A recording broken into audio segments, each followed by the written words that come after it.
Hey everyone, welcome back to a new episode of the heartpanorama podcast. I'm your host Michelle, and today's topic are simple budgeting tips. As always, remember that any mentions of brands, products, or services in this podcast are only included for discussion purposes and are not sponsored in any way.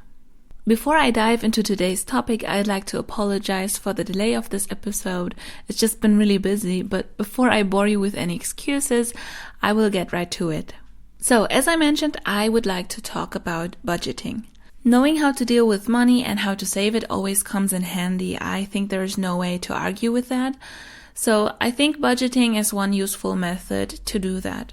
If you look for budgeting tips online, I know there's a ton of results that comes up, but I felt like doing my own quick guide here. However, of course, you'll need to adjust these to your personal needs. As in every episode where I talk about tips or suggestions, don't feel obliged to follow them one by one. You'll have to evaluate what works for you and what not. First of all, I think if you start budgeting, it's important to take it seriously and document accordingly. Here's what I do every month. First, I draw a chart in the notes section of my calendar, but you could also use a notebook or a bullet journal or something similar. Then I add columns for date expenses, where I split the expenses into cash versus bank account expenses. Add one column for income and profit. At the beginning of the month, I usually start noting the regular expenses, as in my membership fees or any other fees that I pay on a regular basis.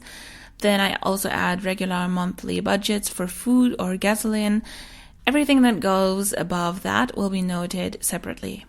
I also give myself a monthly budget in cash that I can use for shopping and so on. What I don't use will be part of next month's budget. At the same time, I am keeping an eye on my irregular expenses that are going out of my bank account. For example, expenses that go through online shopping. Then throughout the month, I also write down whenever I spend money and what for, so I can track where my money actually went. So it's not like, oh, where did these 20 euros go? I don't know where I spent it, but I can exactly tell where my money went. At the end of every month, I add my income to the income column, and I calculate how much I spent in cash through my bank account and overall, as well as how much I profited. And of course, the best case scenario is when you spend less than you earn, obviously. If you are saving up for something in particular, I suggest you put a certain amount of money aside every month or week, depending on how fast you want to save up. For example, if you're saving for a Christmas present or a birthday present, and at the end of the year, you should be able to see where your money mostly went and where you could maybe spend less in order to save more money. This method has been working for me at least, and I've done this for a while now, even though I changed the way I document my expenses and my income. For example, when I was still in school, I wasn't earning that much with my sideline job, so I didn't really calculate how much I profited and just wanted to see where my money went. And now that I'm starting in the real adulting world where you actually have to pay bills and earn proper money every month, then now I can write it all down in one chart and see where the money goes and so on. I still have one bonus tip that doesn't really have to do with budgeting, I think, but it still helps with saving money. And that is something that I live by since I was like 8.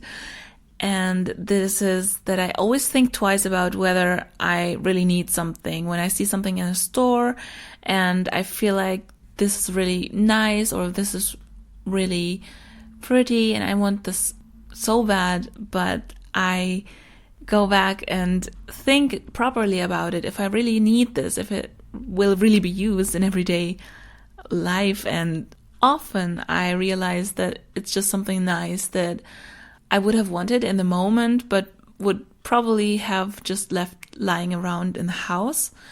So sometimes you really want nice things, but if you consider it properly, you realize that you don't really need it, or you can find it for a lower price somewhere else.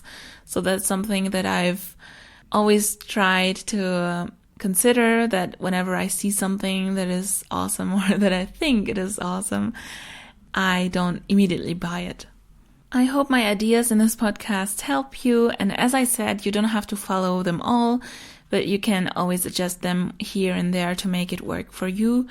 Maybe you just have a different way of saving money or how to manage your income and your expenses, but this is just how I do it, and maybe it helps you a bit. So, what is your take on budgeting? Do you have any additional tips, or do you even have alternative tips that also work with managing your money and how to save money the best way? Please let me know in the comments. I'd like to read them. Even though this is a very short podcast episode, thank you very much for listening. Please like and leave a comment, subscribe and activate the notification bell to stay tuned for further podcasts. And if you need any further information, check out the links in the description.